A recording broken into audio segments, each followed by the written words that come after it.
Hi, I have been meaning for a while to make a video like this and finally got the gumption tonight. So there's two things that I want to talk about. I want to talk about modifications and form, and then I want to talk about injury management and recovery because as people who exercise and do a lot of physical activity, it's bound to happen sooner or later.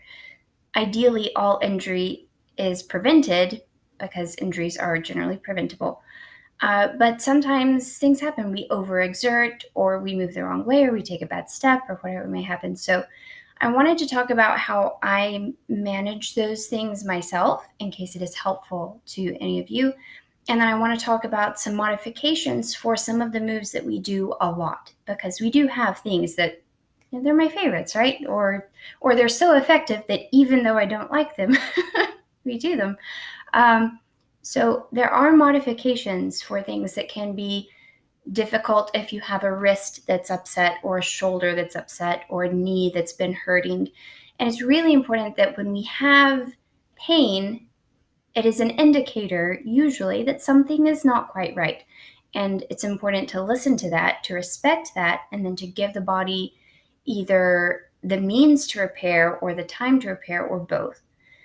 So, first of all, when injuries happen, if you feel like you have a serious injury, go to a doctor, go to your primary care provider, or if you feel like it's a musculoskeletal, if you feel like it's a bone or a muscle problem, go to the appropriate kind of provider. I see a massage therapist once a month, every month, even if I'm feeling good. I see a chiropractor about once a month also. And I have pre existing conditions that make that necessary for me. Not everybody needs to go to someone that frequently for maintenance. But then it's also important to know your orthopedic provider in case you do have something more serious, either with the spine or with other bones. So, anytime you feel like something serious is going on or like something is wrong and it's not getting better, go to a professional. Go to a physical therapist. Physical therapy is amazing. So, a lot of what I try to incorporate into the workouts that I do are physical therapy moves. Having seen a lot of physical therapy, a lot of those really lend themselves into being part of an exercise class. So I incorporate them where I can in ways that make sense as part of injury prevention. Because if we're strengthening the muscles correctly and inducing full range of motion correctly, then we can avoid a lot of problems. That having been said, when there is an overexertion, an injury, a strain of some kind, my policy, first of all, talk to your doctor. Generally, I give myself 24 hours of rest, especially if it is a back thing. I actually had a strain in my left lat, the latissimus dorsi, this big muscle that runs down from kind of under your arm down the rib cage. I had a strain there a few days ago, and I took 24 hours off, 24 hours and rested. I took some anti-inflammatories and just let it relax. But as soon as my 24 hours was up, I started engaging in physical activity again. It is important not to rest too long. The body is designed to be moving, and if you don't get back to movement, then you develop other issues. If I spend more than 24 hours convalescing on the couch, then other parts of my body are going to start to feel uncomfortable. I'll start having lower back pain. I'll start having problems with my hip. I'll start having some of those other things that I work really hard not to have. The way I do that is by staying active and moving and training. But then sometimes you do have to rest. So take the time that you have to rest to rest. Don't make it worse. Don't push your body beyond what it's comfortable doing. But at some point, you have to recognize that rest has a very limited window of effectiveness. At some point, you have to get moving again.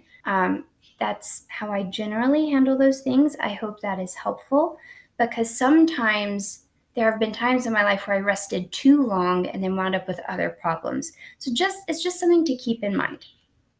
So that was the first thing that I really wanted to just talk about a little bit is injuries. And please, please, please, if you are exercising, if you have a trainer, anytime you have something that feels funny, even if it's in the middle of class, in the middle of your training session, whatever's going on, immediately let that person know. Or if you show up to class, maybe you feel mostly fine, but you have some arthritis in this wrist, or you have the strain that had been bothering you and it was starting to feel better, but when you show up to class, again, let your trainer know so that if they need to make modifications, they can. And at the very least, they can be aware and give you a heads up, okay, we're going to do this thing, but since you had that injury last week, maybe you should modify today. So that leads me into thing number 2 that I really wanted to talk about, which is modifications. I have been doing the exercise that I do for probably 7 or 8 years now, and I've been teaching my exercise class for at least 4 years. It might be 5 now. Time is a weird thing. So my goal is always to show the ideal form. Ideally, if you're where you want to be, which I'm not always there, but I try, this is what you should be doing, right? But we're not all there. Not everyone who works out with me has been doing this for 7 or 8 years.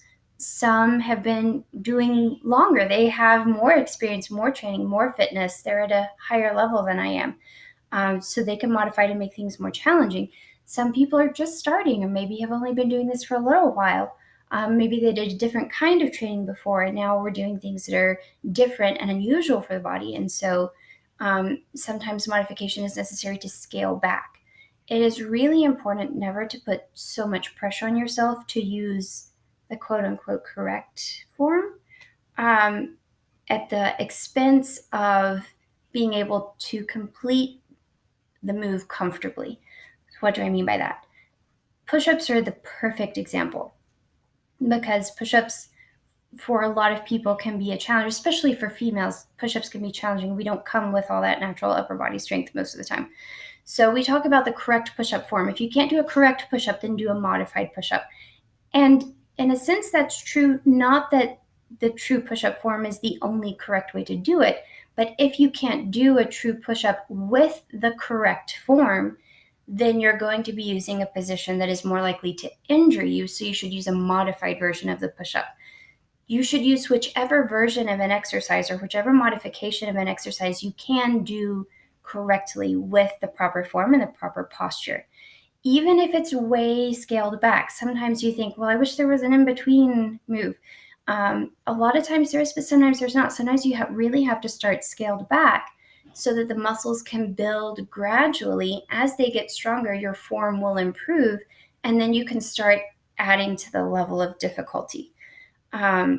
So never feel like if you have to modify, like you're not doing it right. You're doing it right. Whatever you can do that you can do safely is right.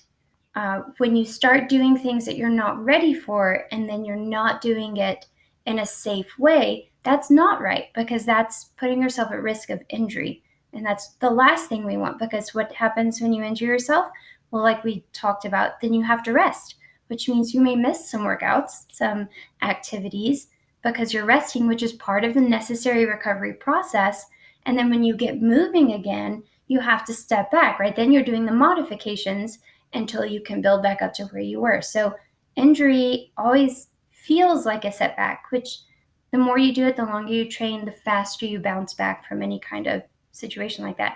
But it still can be really frustrating. It's so much better to avoid injury.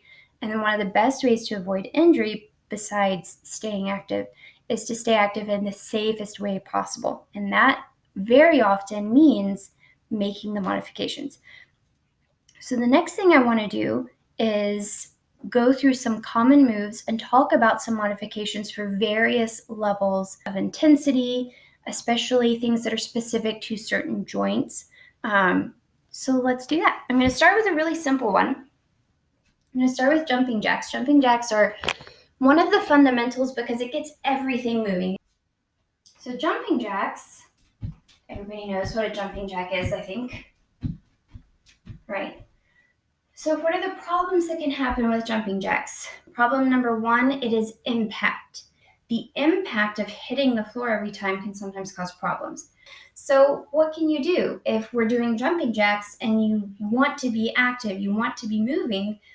How can you modify? Well, goal number one of jumping jacks is usually cardio. The other reason that we sometimes do jumping jacks is for warm up. So what's the purpose of warm up? It's just, again, to get the blood flow going in both arms, in the legs, in the core.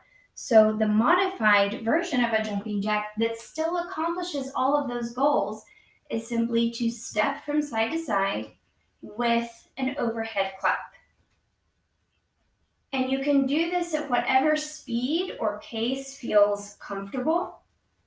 What this does is it removes impact from the motion, so you're not having to worry about impact, and it lets you do with your legs what your legs feel able to do. So if the impact is bothering you but your knees are fine, you may be doing a little hop. And the little hop is great because it's a higher load on the muscles, but it removes the jarring impact that you get when you're getting the full bounce of an actual jumping jack. But if your knees are giving you issues, then you may be doing a really slow step and a lot of arm swings, which still gets the blood flow going, still can get your heart rate up, but you're being much more gentle on the ankle and the knee joints if you've been having ankle or knee pain. So now I want to talk about some ab modifications and why some of the direction that I give seems really repetitive, but is really important. So one of the things that I say a lot when we're doing ab moves is to keep the lower back pressed into the mat. When you do that, when you keep your lower back pressed into the mat, it maintains this neutral spine. One of the things that happens out when we're doing abs is we get this curved spine. So if you lay on the ground and stick your legs out, you may notice that you feel some lift in the lower back. And when we're working the abdominals, we don't want the lower back to be doing work. So that's why we tuck the tailbone, press the lower back into the mat. And I say that on repeat all the time because it's so important. That's how you work the abs without injury to the lower back. So one of the ab moves that we do is X's and O's. And I want to talk about form for X's and O's. And then I'm going to talk about modifications. So we start tail tucked under, lower back pressed into the mat, abs engaged. Then we make the X. And then here, you have to go through that checklist again. Lower back pressed in, abs engaged. Then the pelvis, which is currently tucked under, as you come up, rotates. I have to put my toes down so I can bounce. Rotates to maintain the neutral spine. If I'm still tucked under too much, I get curvature.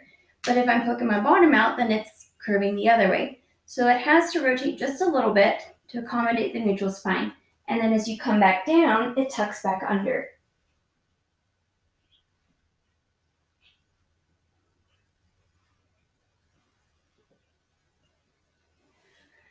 So the modification, because that takes, doing the X's and O's that way, takes a lot of ab strength. It also is demanding a lot of the hip flexors. If you have weights in your hand, it's also the arms. So how can you modify if you're just beginning, if you can't do that yet? You start in the same form. You may need to keep your knees bent. Keeping the knees bent enables that neutral spine. So the further the legs go out, the more inclined the spine is to arch. So keeping your knees here, arms extended, you can bring it in and put it back out. And as you extend, you'll feel the abs engage, especially if you're keeping your head up. And that's what we want, is just to feel the abs engage. The longer you do it, the more you practice, then your legs will get out further, your abs will engage deeper. Your legs get out further, your arms get out further, your abs are engaging deeper. Well, then you add hand weights. Then your legs get straighter. Then your feet get all the way out. Well, then you drop them low to the ground. So it's a progression from here to here to here to here.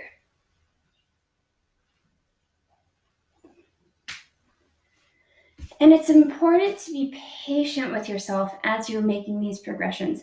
Sometimes you'll be able to do a more advanced version a couple times, and then you have to step it back. And that's great. If you can do 2 or 3 where you're coming up all the way and then your abs are like, whew, that's it, then step it back down and continue with what you are able to do. So now we're going to do the killer. We're going to do the push-ups I was talking about earlier. Okay, so what happens with push-ups? Supposed to be back parallel to the ground, hands flat on the floor, and you come down and then back up. That's really hard. It's taken me years just to get to where I can do a few. So how do you get there? If you feel like you can't do that at all, what can you do? Most often the modification that you hear is to do a knee push-up.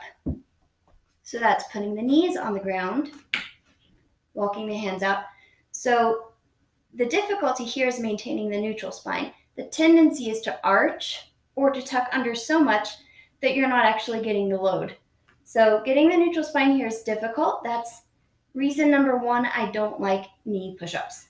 But anyway, then you come down, come back up. So you can modify push-ups that way.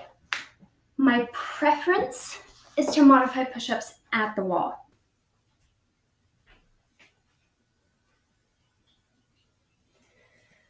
The nice thing about doing push-ups at the wall is that if you need to start here, you can. I could almost do this with one arm. Right, being so close to the wall, it's very little load on the arms because of my current fitness circumstances, but you may find that this is sufficiently challenging for you, and if you do, great, then do it that way. If that is enough challenge, then start there and work forward.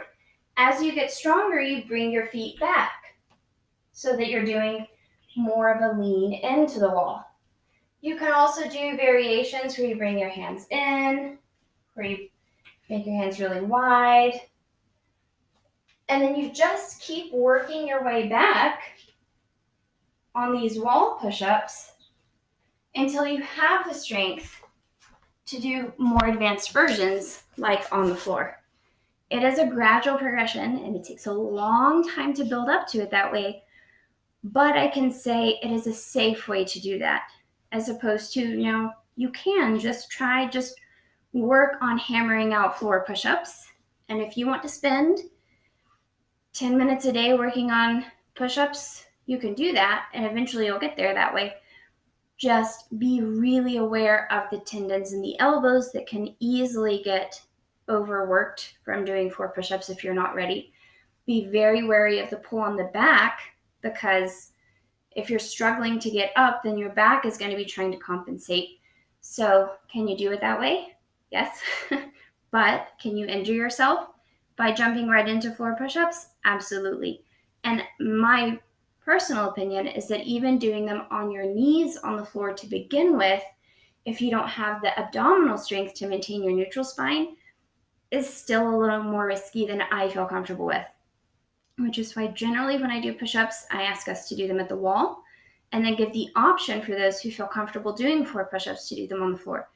The times that I do 4 push-ups, I encourage anyone who is not 100% comfortable to do 4 push-ups to do them in a modification where you feel comfortable. And if that's on your knees and that's comfortable for you, go for it. If you need to do it on the wall, that's also fine. But please, please, please modify your push-ups as you build your upper body strength. And eventually you'll get there. I promise. I promise if you keep working at it, you'll get there. Just don't push so hard to get there so fast that you hurt yourself. Let's talk about squats.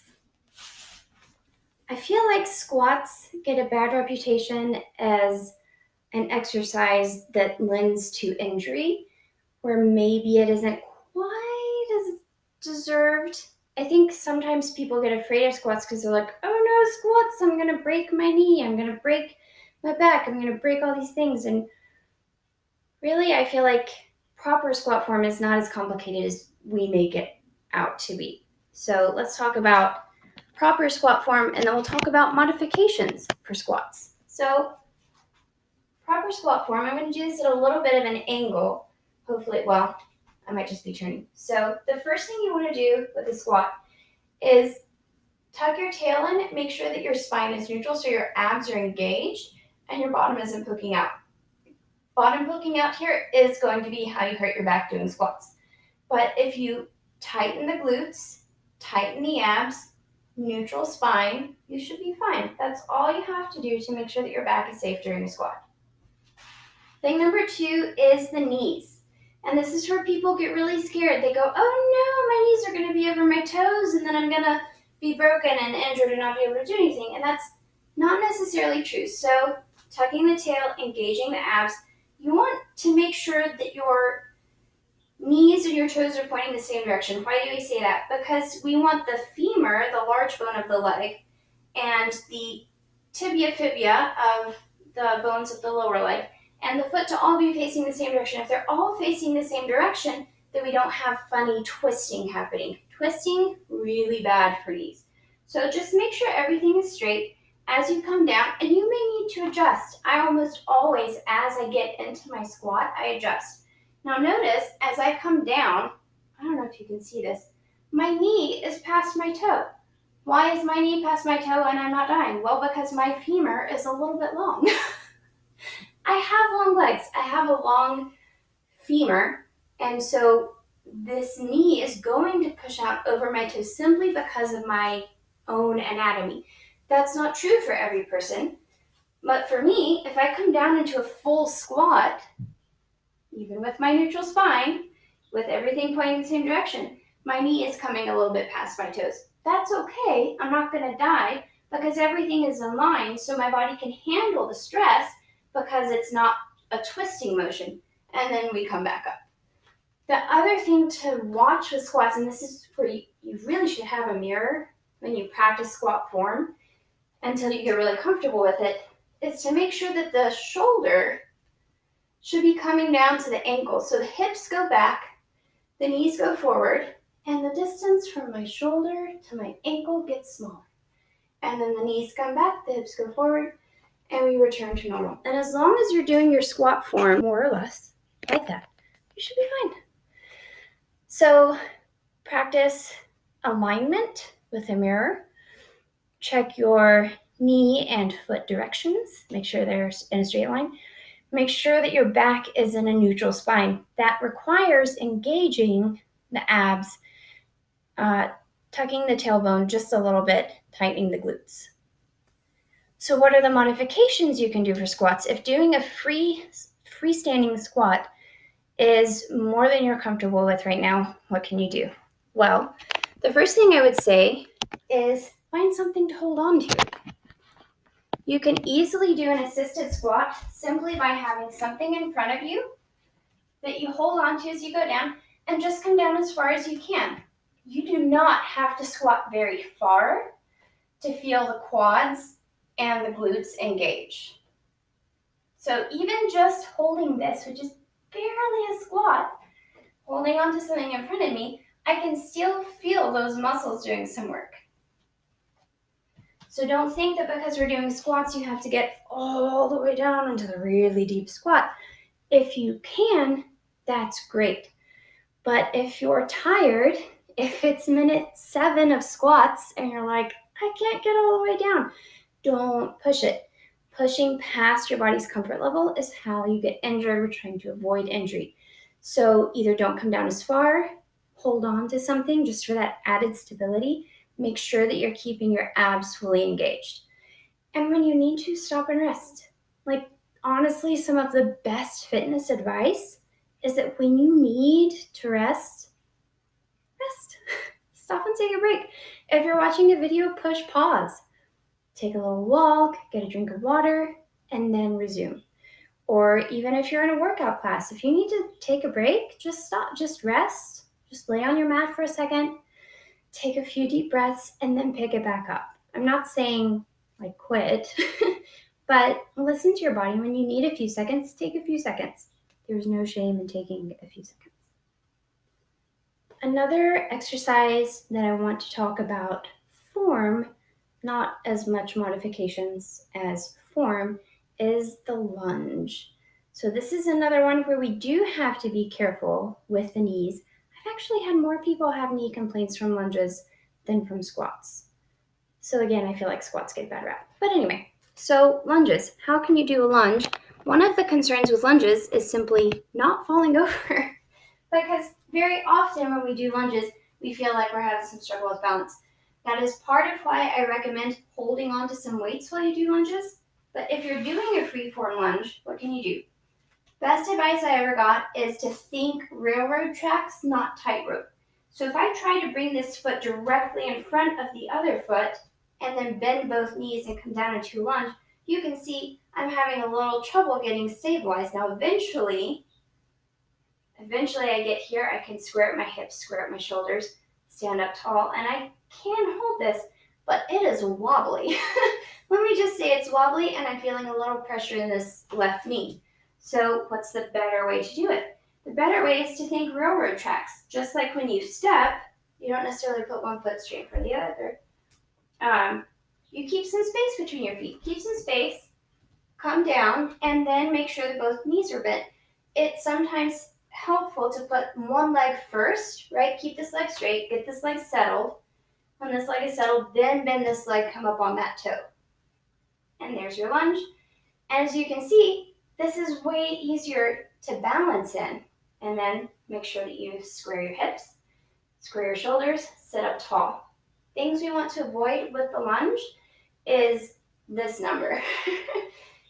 The tendency is to want to lean into the lunge, and really you don't want to do that. You want to keep the abs, the lower abs engaged, keep this pelvis tucked a little bit, bent leg in front, bent leg in back, stand up tall, and centered.